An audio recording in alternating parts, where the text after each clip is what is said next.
David, you are muted. Okay, folks, sorry about that little technical glitch to start the night. That's always a good start, isn't it? Anyway, first of all, warm welcome to everybody. Hopefully you'll enjoy this version of it with me actually with audio as opposed to me without audio. I could mime. I've never actually done a mimed stream. Maybe we need to do one of those. Anyway, if you can hear me, give me a thumbs up. Let me know that I'm coming through loud and clear. So hope that one is okay for you now. So just as we go through the stuff, got lots of stuff I want to chat about tonight. It's been a while since I've been here on the on the old live stream. But I'll talk to you about all the other stuff that's been going on, so to give you an update and whatnot. So I will do that for you. So just let's, yep, you're all hearing me now. That's fine. Thanks, folks. Thanks for the confirmation that here the sound is working. I blame, the Russians, possibly the Chinese, possibly all the anti-vaxxers out there. Oh, God, did I say anti-vaxxers? Sorry. So anyway, let's talk about some of the issues of the day. But before we get to that, there's a couple of things just to remind you. So let's just chat through. We're going out. We're streaming across so many channels. We're going out on YouTube. We're going out on brand YouTube. We're going out on Odyssey. You can listen on Podbean or basically any podcasting channel anywhere. And of course, you'll be able to watch us over in BitChute. Do make sure you subscribe to those channels, hit notifications. It's important down below. If you do that, that's cool. In fact, all the links are down below. All the links to all the channels, including my Parler, my Gab, the social media channels, as well as my GETTR. All those channels down below. The numbers are growing over there, folks. If you like what you're hearing tonight, give us a thumbs up. Let me know that that you enjoy it, hopefully. And last but not least, and I hope this doesn't fall on deaf ears, but if you want to have the whole caboodle rolling along, these things like the hosting platform cost a bit of money. So one way you can help me is to make a small little donation, and you just go as on the screen there, pop in the donation, hit the button, and it goes into the alt news media savings, where we can then use that to offset funding. So those are all the main things. Of course, you can also give me a super chat if you want tonight. You can do that right now.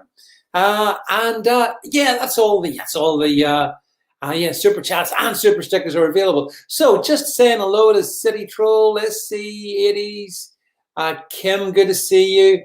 Aloha to our friend Donny Girl, all the way from the Hawaii, or the Hawaiian Islands, I should say.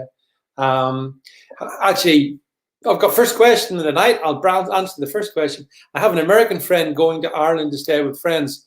How's the mandates, rule, etc. there? Well, the answer to that is that, yeah, Ireland's really enjoying, let's say, making sure that if you are Donny Girl, not double vaxxed, you're going to find it hard to get into a restaurant, get into a pub, get into anywhere, really, I think.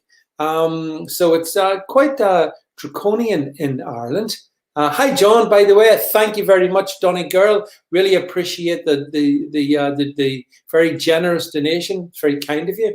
Hi, Fred. Good to see you on the stream as well. So lots of folks joining. So okay. So I'm gonna go on a grand tour of the United Kingdom actually, and Ireland. So if she's jabbed, she will be fine then. Yeah. Okay, let's start off with Scotland, shall we? Shall we go to Scotland to start with? So in Scotland, the news is today that from the hi, Jean, by the way, you're out walking the dog, listening. Probably won't be contributing. That's okay. Bob asks me, when is this nonsense going to end, David? Well, if only I could give the answer to that one, Bob, but I suspect the answer is whenever we say so. Scotland. Let's talk about Scotland for a moment. So, up in Scotland, little Sturgeon, wee Jimmy Cranky herself, has declared that, I think it's from the 9th of August, something like that anyway, restrictions are going to, most COVID restrictions in Scotland will end. Hooray! For all my long-standing Scottish friends who have suffered under the jackboot of the SNP, I'm sure they're very pleased about that. So, well, most restrictions are going to end. So there will be an end to social distancing, I believe. And the only thing that's really going to stay is the masks. The masks are going to stay.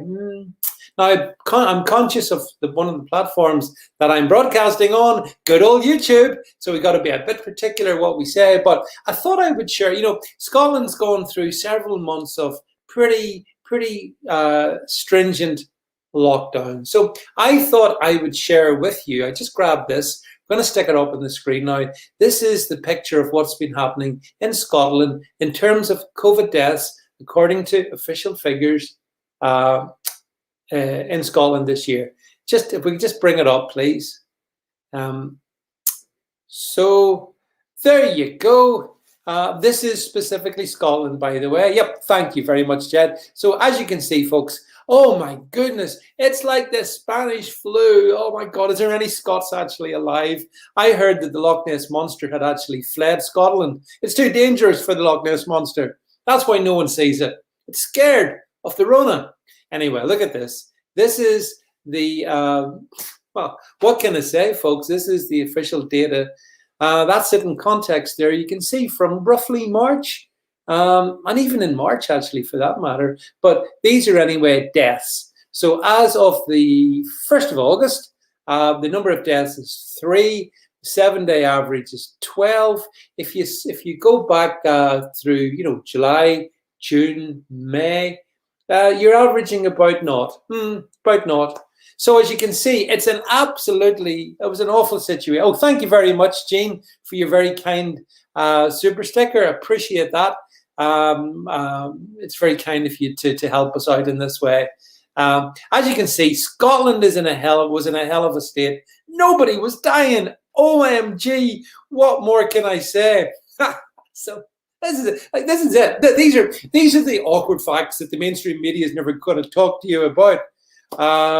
Bob Davies, over 5,000. Well, I'm not going to go there, Bob, because this is a YouTube I'm on along with the other free speech channels. So got to be a bit particular. But yeah, Bob, I agree.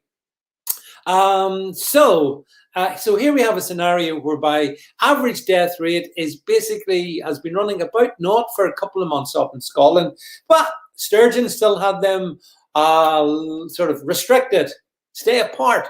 Wear your mask. Behave yourself. Don't travel. Don't go to England. So that was the absolutely ludicrous situation prevailing up in Scotland. And in fact, if you look at the same, we will not do it here, but trust me in this one. If you look at the same stats for Northern Ireland and for Wales, it's kind of similar. So, as you can tell, it's been a terrible, terrible pandemic. People have been suffering by not dying in their zeros. Yeah. So there you go. That's some data. Here's the thing, though, that hi, Hazel, by the way. Nice to see you on the stream. Hi, Monty, as well. Good to see you guys all joining. The thing about it that gets me is that, the reality is that the only effective metric is deaths, because life and death is obviously the most fundamental mental aspect of our existence. So you have a scenario whereby in these countries, over the last several months, the number of people dying from COVID, however you want to define that, I'm not going to argue that one tonight, has been absolutely minimal. And yet, actually, Donny Girl, I don't want to go into it verbally here on the stream, but if you can email me to my Alt News Media address, I'll get you the information that you're looking for, because I know where it is. I can get you that regarding Scotland. But yeah, so there's been I hear people saying, oh, the only important metric is the number of people who are Yeah, so I'm just checking another bit of technical information. If I keep freezing, folks, do let me know, because I'll just go to audio only. That way you get the benefit of not having to see me.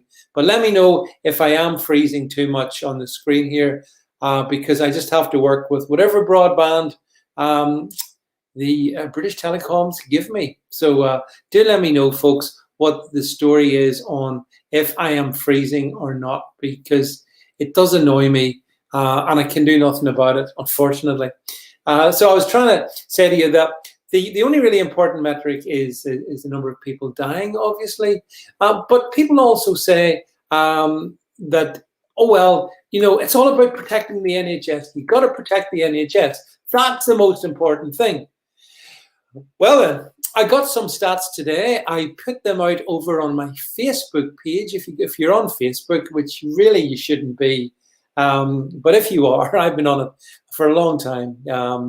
Of course, I'm naturally throttled, like all you could imagine, all over on Facebook. I got some stats for a large local health trust. Actual stats provided to me, and oh gosh. They had, I think, a total of 2 COVID patients, none of whom were in ICU, and two or three maximum. And that was in a large board with a population of quite a few 100,000 people. Yeah, 2 people or 3 people. That was it. And they were all fine. Yeah, they had a sneeze. They sneezed, they coughed, whatever. So actual data, folks. I'm so sorry if I know when we're on broadcasting on YouTube, we mustn't use government. We must not use government data, because that goes against the medical misinformation terms of YouTube. We mustn't do that, and I would never do that. But just to point out that a major health trust has sent me information that says that, let's put it like this: the NHS ain't too busy when it comes to matters concerning COVID in Northern Ireland. Fact check that all you want. That's the fact. By the way, Ozzy, I agree with you. And nice to see you, by the way, Ozzy. GPs are an absolute joke. Absolute joke. I have got no time for GPs in or if need. What did they do? They shut the doors, hid behind their £100,000 plus salaries, and let the people go into hospital, where many of them, gosh, got COVID. Yes, Bob Davey, that is also a good source. Donny Girl, my email, if you just go to Alt News Media, you'll see the contact address. That'll come to me eventually. Although, as Bob Davey points out, Donny Girl, if you try ukcolumn.org, that also is a good source for this information. Yes, Kim, GPs have indeed become lazy grifters. Makes you wonder, though, maybe they were always lazy grifters. Has anyone thought that? Anyone contemplated that? Maybe all the stuff that we are seeing in the past year and a half. Oh, there we go. Jed has helpfully brought up on screen the contact details. That's all you need to do. If you drop me a contact there, I will most definitely respond to you. So, okay, that's it. Right, so Scotland anyway, back to normal, but you're going to wear masks. Okay, let's zoom across the Atlantic, shall we? And let's go to New York City, because Governor Cuomo is doing a great job over there. I mean, Governor Andrew Cuomo was considered, oh, hang on, oh no, that can't be right. No, take this away. It can't be true. Oh, but it is. It's very true. So, New York Governor Andrew Cuomo, no relation to Perry, has a report has been issued alleging that he sexually harassed women working for him. Apparently, the report goes that he groped them and he made other sexually inappropriate impositions upon them, which is kind of against the law. Now, Andrew Cuomo, at the same time in the past day, has come out declaring that, I think it's from next week, New York's going pretty much full fascist, so that, for example, unless you're double vaccinated, you're not going into restaurants, you're not going into pubs, you're not going into nightclubs, you're not going into theaters, you're not going to movies, you're not going anywhere. Yep, that is Chairman Cuomo in New York. And I'm not sure how New Yorkers will respond to that. In a sense, because they vote for people like him, they deserve all that they get.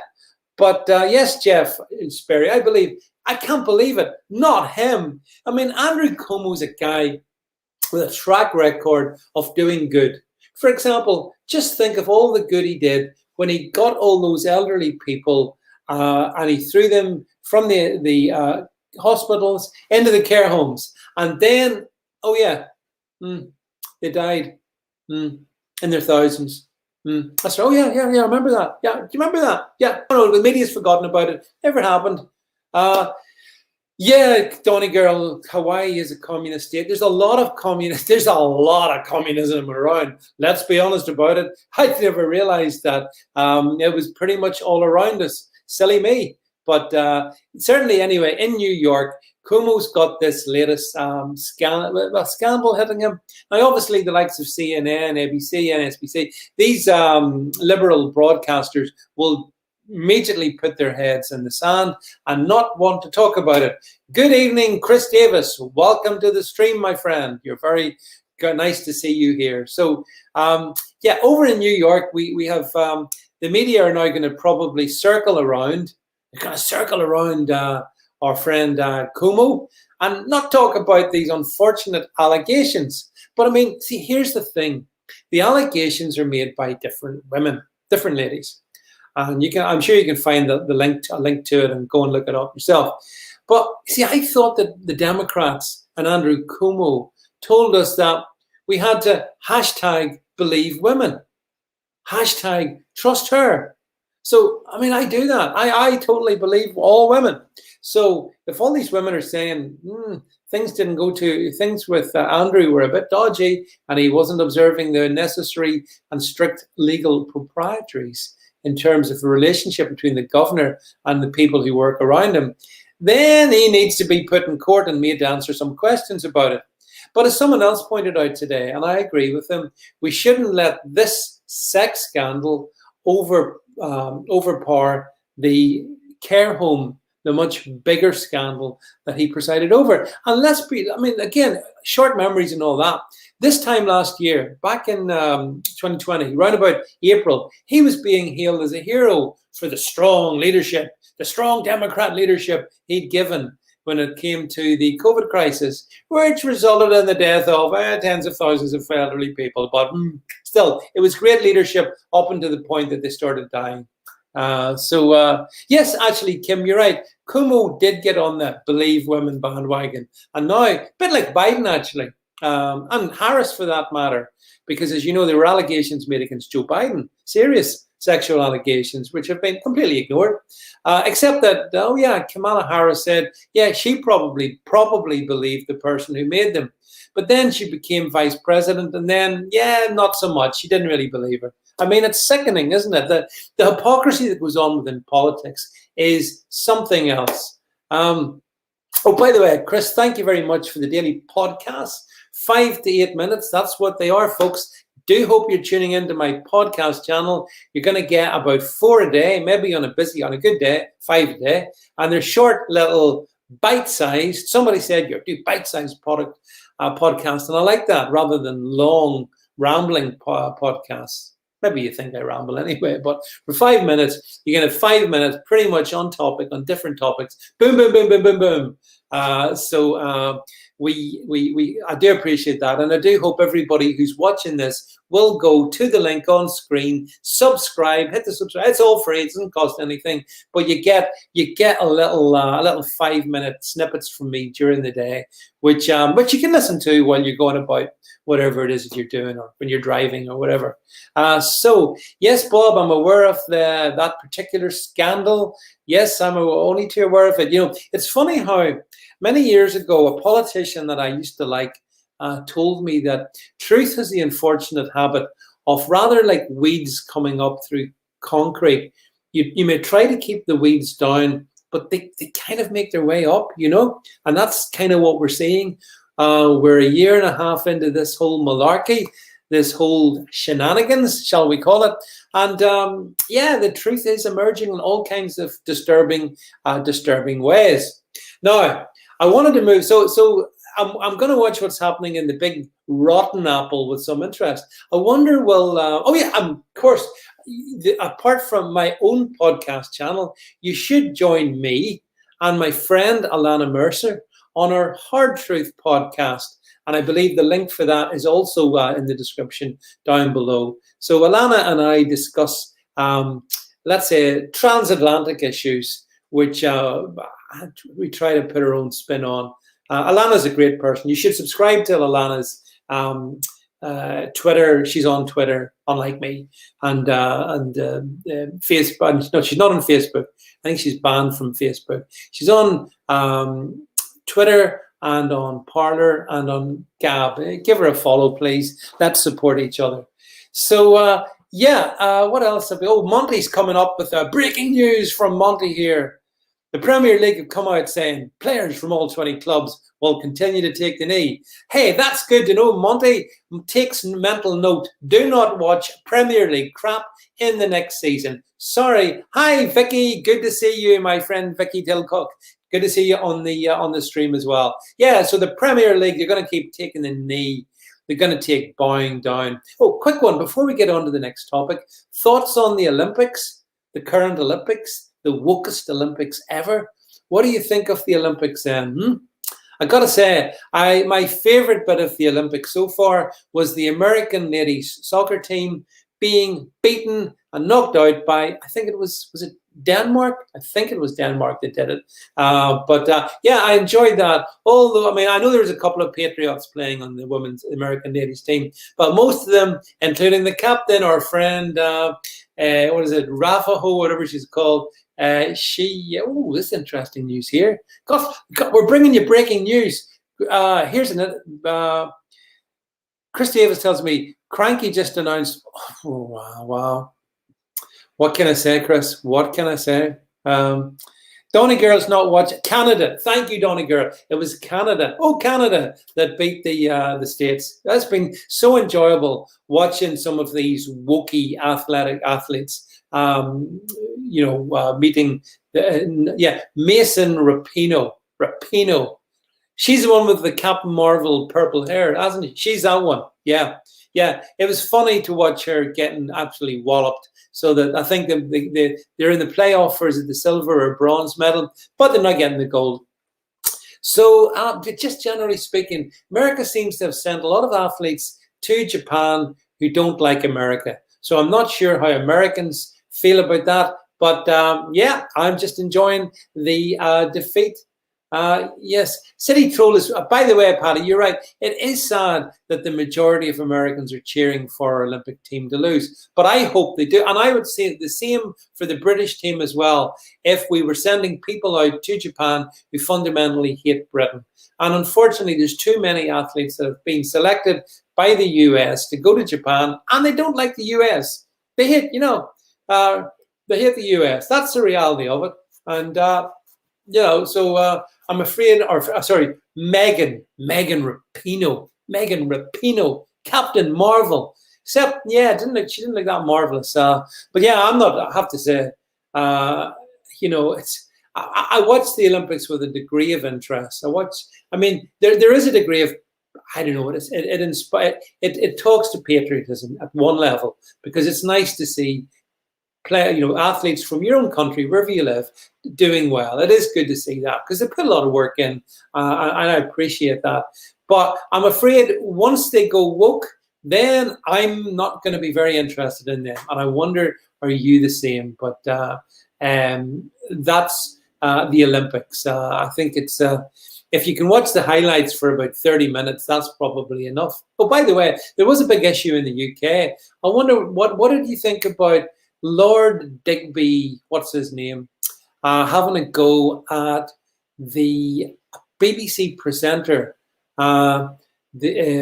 whose name, Alex Scott, over the fact that because she's from London, so her enunciation is different. So instead of talking about, people running and jumping and shooting, she talks about people jumping and running and shooting. I wondered, he basically picked her up on what he considered was her poor enunciation. And she wasn't too happy about it, mind you. A slight bit of arrogance coming back from our Alex as well. Very much a favourite of the BBC. So she wasn't happy about Lord Digby criticising him. And I seen the lefties were all over Digby having a go at him. But he has a point. I mean, enunciation is a fundamental aspect of being a presenter. If you cannot actually finish your words properly, then I think that's an issue. Now, I think she's okay. I think the BBC are definitely elevating her for a couple of reasons. Number one, her ethnicity. And number two, another one, which I can't really go into on YouTube, but there's other reasons why her and what's the other lady? Claire, what's her name? Alex Scott, the BBC Golden Girl.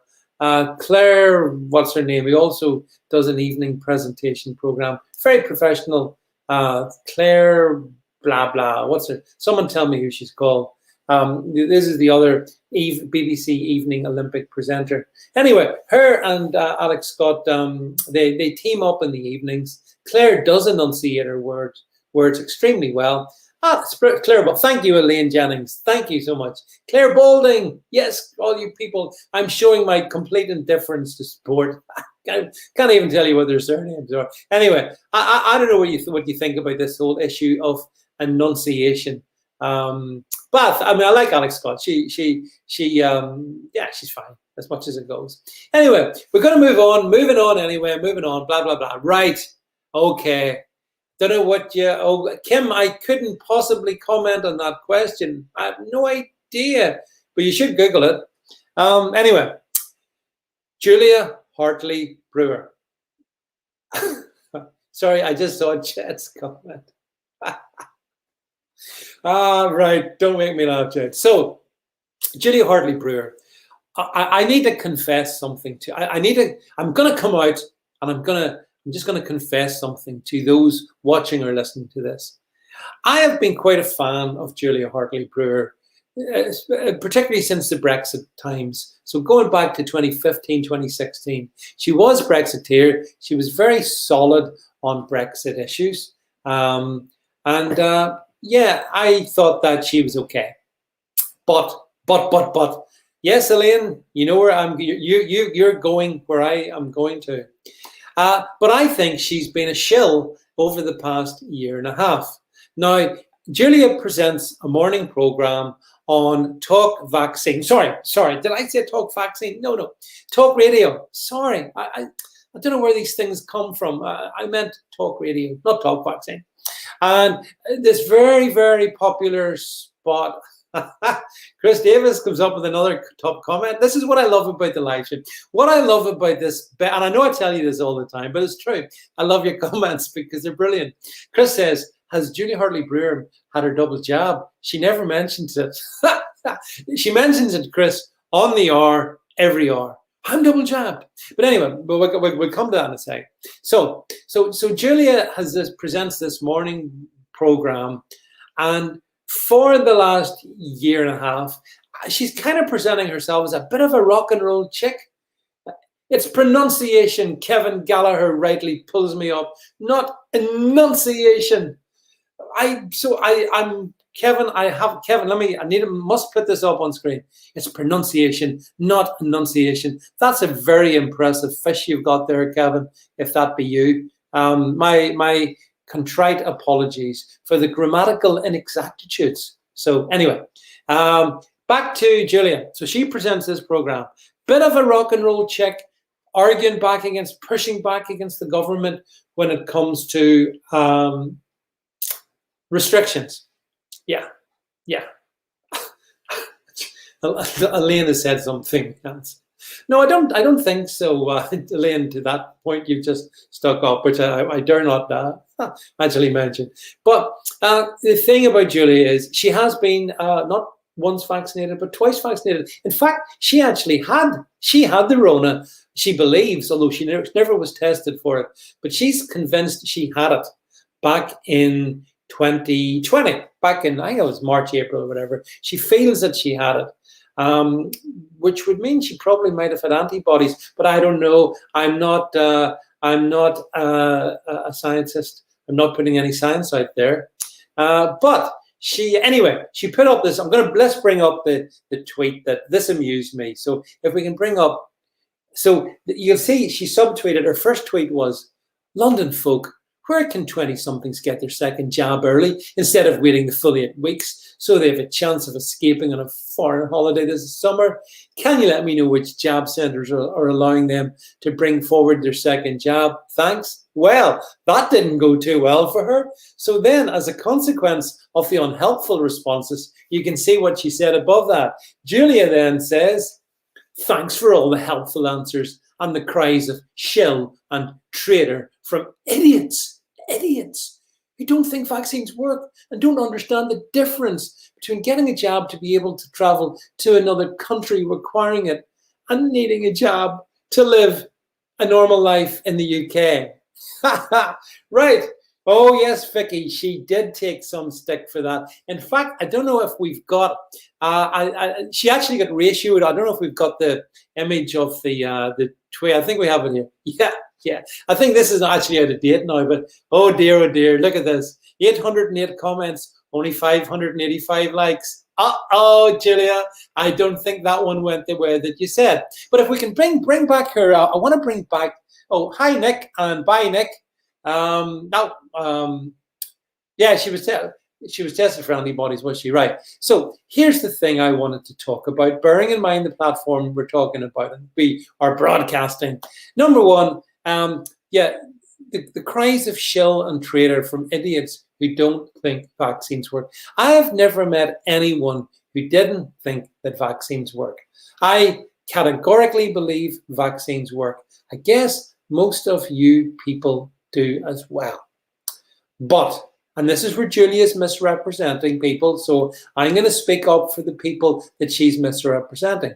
There are people who do have genuine concerns regarding the COVID treatments. And because they have concerns regarding the COVID treatments, Julia disrespects them and calls them idiots. Now, again, because of the platform we're on, I can't say everything that I want to say here. But there is, for example, a system in the UK called the yellow card system. I wonder how acquainted Julia is with that. That would be interesting to know, wouldn't it? And she says, she also says, mentions, as you can see, the last line in her tweet gives the game away, because she blatantly accepts the idea that you need to have the COVID treatments to live a normal life in the UK. But here's the thing, Julia Hartley Brewer, and this is why I've called you out over on my my first podcast of the day. Hope you listen to it. On my podcast, by the way, I can say what I want. Julia Hartley Brewer, I believe, is misrepresenting what many people's genuine concerns, and treating them with disrespect. And whether one is pro the COVID treatments or opposed to the COVID treatments, surely human beings deserve respect. And if you think that you can only go about a normal life in the UK, which she has stated in that tweet that she believes that, then I've got an issue with that. And I don't know if you do or not, but in fact, I've got a major issue about that, because is she suggesting, therefore, that normality can only be equated with taking the COVID treatments? And Elaine Jennings is right. I'm going to bring her comment up. It's a very good comment you make, Elaine. What about freedom of choice? Julia Hartley Brewer thinks we must do what the government mandates. Well, you see, this actually brings me to a point that I've made repeatedly. It's the issue I've got with GB News. It's the issue I've got with Talk Radio, Talk Vaccine. These broadcasters are Ofcom regulated. Ofcom gives them a license which they need to be able to broadcast. Okay, that's how they work. But Ofcom is controlled by the government. So if you push back too hard against the government, then I'm afraid you could jeopardize your Ofcom license. And that, folks, explains exactly what you see. Vicky says it. Julia Hartley Brewer thinks we must do what she does. No, you're absolutely right, Julia, or Vicky, you're absolutely right. She thinks we must do what she does. But I think everyone should do what they want individually. I believe everyone is an individual. And on the basis that we're all individuals, we must surely come to our own determinations. And that may involve considering risk factors to as ourselves, depending on our age group and all the rest of it. All those things which I dare not talk about here, but those are all the factors that we must bring in. So I actually think that because Ofcom control these platforms like Talk Radio, like GB News, that's why all you're going to get is this continued pro-government mantra. Chris Davis says, is Andrew returning to GB News or not? No evidence of this so far, Chris. Obviously, Andrew's down in his retreat in the south of France near the very pleasant French perfumery town of Grasse. I've been past it. And so he's down there. I'm not sure what's happening in GB News. To be honest, I don't watch GB News anymore. I've lost interest in it. I know that Neil Oliver made a really good speech. Neil Oliver is one of the few things worth paying attention to from GB News. But as I say, it's Ofcom regulated. So can you really trust it? Can you really trust it to actually push back? You see, Julia has pushed back against well, fundamentally two things she's pushed back against. Number one, some of the restrictions. And number two, not being able to go on holiday, particularly to France. That's it. That's it. Well, with all due respect to Julia Hartley Brewer, and I have to be honest and say this, those are entirely the wrong things to be pushing back against. There are much big issues. The big issues that you need to push back on, in my view, is, freedom, liberty, our right to do what we want and not have a nanny state government tell us what we want. Those are the big topics, and those are the big issues. And of course, you can't also, the treatments. We have to call them treatments because of this platform we're on here at the moment. The COVID treatments must not be challenged. Chris says, David, did you see, oh yeah, Tom Harwood. Hands up anyone who knows who Tom Harwood. Tom Harwood is like, what age is he? 15? Maybe 16? Maybe he's older. But he looks about that age to me. Young, wet behind the ears, absolutely, how can I use the right terminology? A very embarrassing apology for a conservative, if that's what he'd be. Didn't see the interview with Lawrence Fox I did. I saw a little bit with Lawrence Fox putting him in his box. But then again, as I said, I'm not the only one then, folks, who's lost interest in GB News. Started well. He's a bedwetter. Yeah, Chris Davis, absolutely right. That's exactly what he is. Again, these people, that ultimately they push the government narrative because they're all Ofcom regulated and Ofcom is the government. So you see, that's the way this one kind of all works. It works fundamentally around the fact that they will lose their license if they go against their narrative. So please, Julia Hartley Brewer, stop pretending to be a rebel against what's going on, because you're not. You're not. You are 100% in favor of the medical interventions, 100%, and obviously you encourage young people to have them. So that's not exactly being a rebel, Julia.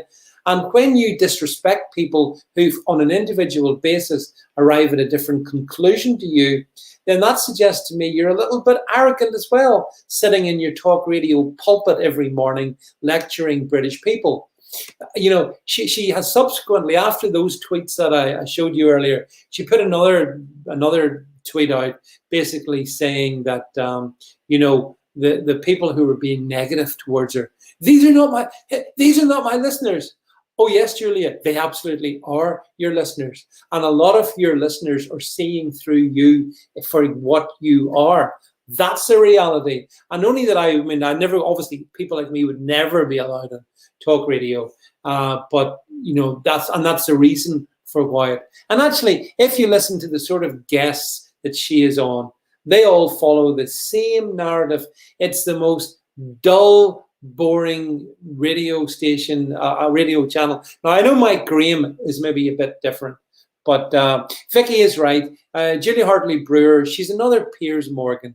They are all cut from the same metropolitan elitist bubble material. And they all function within the establishment. You know, they go to the right cocktail parties.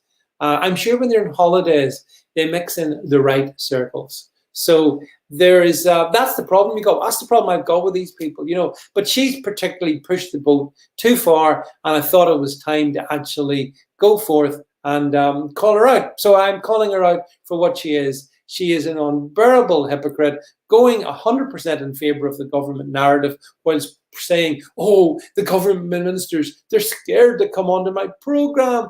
Why would they be scared to come onto your program, Julia Hartley Brewer? You're fundamentally another cheerleader for the ultimate objectives of this government.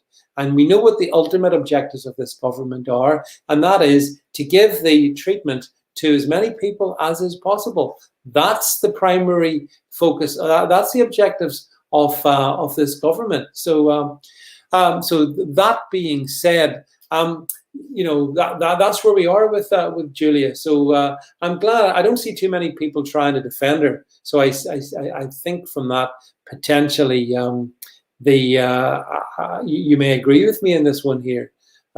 Did you also see, by the way, today something else I wanted to touch on? Did you see that the Amber Watch list was quietly junked? Did you see that? So this was the lunatic notion the government, Boris, had come up with over the last week to create that new category for countries in which they go into Amber Watch, which means that if you go there, they could, within a day or two's notice, go to red. And what that would mean, if you were still stuck in those countries and you had to come back to the UK, you would have to then isolate in a government hotel for 10 days at a cost of 1,750 quid per person. Now, this was government, this was the government, this was the ways, this was the plan. And then, of course, all the pushback against it. Even apparently Rishi himself, he who would be Prime Minister, Rishi Sunak, he came out and he thought this maybe wasn't the best idea. So then what happened is there was a panic in Downing Street, and then they've come out this morning. They obviously spoke to their pals in the Daily Telegraph, and the Daily Telegraph ran the story, Boris saves the summer by intervening in the Amber Watch plan. So, like, this is amazing stuff. This is how corrupt the media is. So, yes, Darren, I agree with you, by the way. I agree with your comment regarding Julia Hartley Brewer. And I'm glad that I'm not alone in my thoughts regarding Julia. The Boris comes up with this harebrained, hateful idea, which could never have worked, by the way, for one simple reason. They were considering putting Spain, apparently, on the Amber Watch list.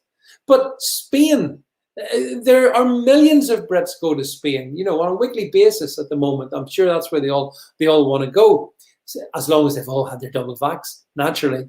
So not for me.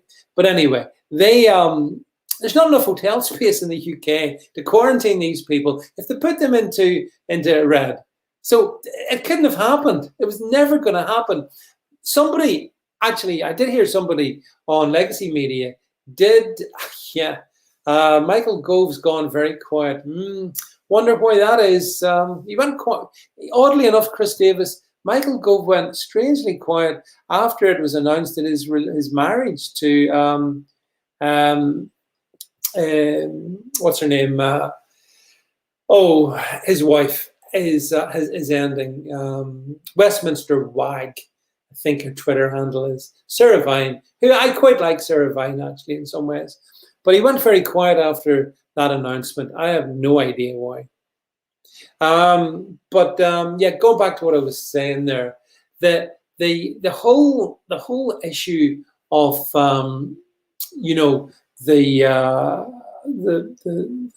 sustain this Amber Watch thing. It was never sustainable. It was about fear, and fear is what this government does really well. I read a figure. The government spent about 350 million advertising revenue pushing fear. So it employs the best brains in British advertising industry, and they win very big contracts, and then they produce all these ads and these little catchy phrases, face, space, race. No, that wasn't right. Because they don't affect me because I ignore all this stuff. But they have been brilliant at making people fearful. And you see it still now. Here's something, here we are, peak summer, August, and the living is easy. And do you see them all out with their masks on? I do. I don't know, I'm not sure where you live, what the mask ratio is, but I can go to certain places, the nearest, biggest shopping centre near me, and I would say that the number of people wearing masks is about 95%, maybe more. So, hi, David Sharp. Nice to see you on the stream, by the way. Thanks for being part of this. So these people have been inculcated into fear. And so they think that by wearing their masks, they're keeping themselves safe. And as a gentleman told me, out of consideration to other people as well. That's why some people wear masks. Now, if you get into a debate, there's no point in getting into a debate with these people. They've been programmed. They have been effectively programmed by a year and a half of government propaganda. That's the truth. So, Donny Girl says she was in downtown Honolulu yesterday and 99% were wearing masks outside. I know, it's mad. It's such strange behavior because I'm not sure there's any country who's mandated the wearing of masks outside. Maybe Australia, but then they are now basically a full-on fascist state. Certainly New South Wales is, if you've seen some of the social media coming out of New South Wales. But yeah, I see them, Donny Girl, as well. I see them walking around here. I see them in their cars. It always amazes me. People on their own, in their cars, with a mask on. Why? Why do they do this? Because they've been scared senseless. That's why. Woody says only about 30% wearing masks here. Hey, Woody, that's good news. If you could let me know where you are roughly, that would be encouraging because obviously, we all know that the masks have there's little scientific evidence to support them doing any good. There is scientific evidence to support that they can provide adverse reactions in some people. This is the masks, by the way. So the masks are, they maybe give people comfort. But then, did you see there was a huge, a really big test that they did in major British railway stations? Did you see that one? Where Milton Keynes. Woody says Milton Keynes is a place to be. Only 30% bedwetters in Milton Keynes. Well done, Milton Keynes. In Blackburn and Accrington, it's 50-50. I haven't been Golden Apple. I haven't been in the Sainsbury's yet in the last sort of week or two, but apparently the number of people in Sainsbury's wearing masks is about 70%. So people make their choices. Everyone has to make their choice. But they did this great Imperial College London, no less, a great source of authenticity. Cough, cough. They did a survey of several British major railway stations. Did you see that one? Yeah. And they, Vicky says in Wales, Nutty Drakeford still states masks. And also in Northern Ireland as well, Vicky. Snap, we have the same nightmare problem of these low-grade, low-IQ regional politicians who just like the power, just wear a mask, shut up, wear a mask. And they tested the surfaces in Euston Station, Liverpool Lime Street, Manchester Piccadilly, Birmingham New Street. Now these, I'm sure a lot of people have been through these major railway termini. I mean, they're busy places. These are millions of people at peak would be going through these places every day. And even in the last 6 or 7 months, there'd still be a fair bit of traffic, I think, going through these. So get this, they swabbed all the surfaces, both in the stations and on the trains running between the stations. They did it in January. They did it again in June. And I'm sure you saw the results. What did they find? No COVID, not a virus, not one. Couldn't find any. So you see the people who are wearing the masks, going through those termini to keep themselves safe. What are they trying to keep themselves safe from? Because the Imperial College London has done the swabs, they've done the science, and the science says, well, there's no COVID there. Which makes me ask another obvious question. Where might COVID be then, if it's not at major termini, where you get the mixing of so many people? Yeah, so it is strange, some of the aberrant behavior coming from regional assemblies. They, in some regards, they make Boris look good because he seemed to be almost dynamic and freedom-loving, even though he's the exact opposite compared to the Welsh administration, the Northern Irish administration, and the Scottish administration. But yeah, as Chris says, Scotland opens up on Monday, but masks are still mandatory in all shops and public transport. Why? Why are they still mandatory? Why is this? Because they're not mandatory in England. So if they're not mandatory in England, and it's the same virus, what does Cranky think is going to happen in Scotland that wouldn't happen on the other side of the Scottish border? I love science, so let's discuss the science of this. Is the virus different? Nope. Does it behave the same? Yep. Is the transmission mechanisms the same? Yep. So if that's the case, why on earth would Cranky determine in Scotland you still got to wear masks? Whereas Boris merely says, well, yeah, we'd like you to wear masks, but it's down to you, down to personal choice. And I think the legalities of it is that you don't. If you choose not to wear a mask in England, that is legal from the 19th of July. So we've got all these strange, anomalous things happening, not just in the UK, but we've touched on New York earlier. So we see they're moving into what I would say Macron country. And one of the things that's cheered me enormously in the last few weeks, since 14th of July, Bastille Day, is the huge demonstrations in France against Macron's diktats. Did you see those? Massive crowds heaving their way through the streets of Paris and along the promenade in Nice, right across France. People rising up and saying no. And you see, this is the thing I also touched on in the podcast, that it seems to me that the French value their liberté. They value it ever since the French Revolution. We know they rose up to get what they considered liberty. Now, the French Revolution, we could do a program on that in itself. But the French are rising up, and they're pushing back against Macron. And in the States, we see that as well, certainly in the Republican states. Like, for example, Florida is a good example. These people, and the Americans, they had a revolution as well to get their freedom. The thing that bothers me about Britain is the British people seem asleep. It's like, yeah, liberty and all that, freedom, yeah, it's fine, but I want to weaken Spain. I want to go to Spain, so I'm going to suspend critical reasoning. And I'm going to wear a mask, even though I don't really understand what it does for me. I'm going to do all these things. And that seems to be the British mindset. Vicky, you're right. France equals spectacular. The French people absolutely inspire me. Do remember, by the way, I do put stuff up here on YouTube still. So if you're watching me on YouTube, like and subscribe. Please hit the button if you don't already. If you're watching this on brand YouTube on Odyssey, do the same. Hit the like and subscribe so that you get content as and when I push it out here. But yeah, so it's good to see in certain countries. And did you see the brutality of the German police, by the way, in Berlin? Did you see that? Sort of certain memories there of really vicious police forces in Germany.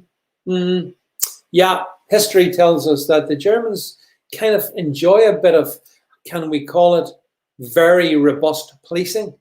But anyway, even the German people seem to have had enough, or some of them anyway.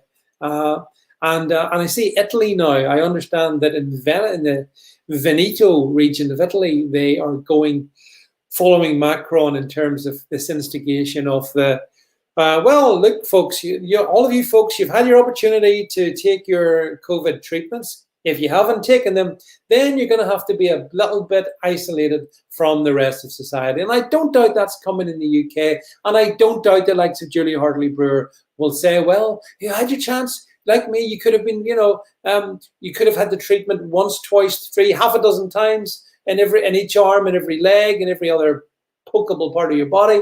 And you didn't. So listen, can you really blame the government?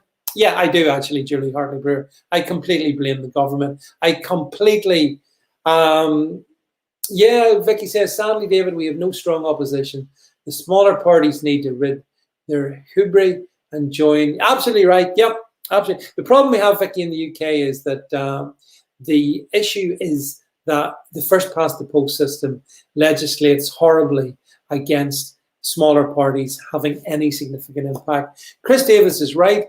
Australia basically is under martial law, and actually, Chris, you're right. The take up of the jab in Australia, it's really low. Yeah, but it's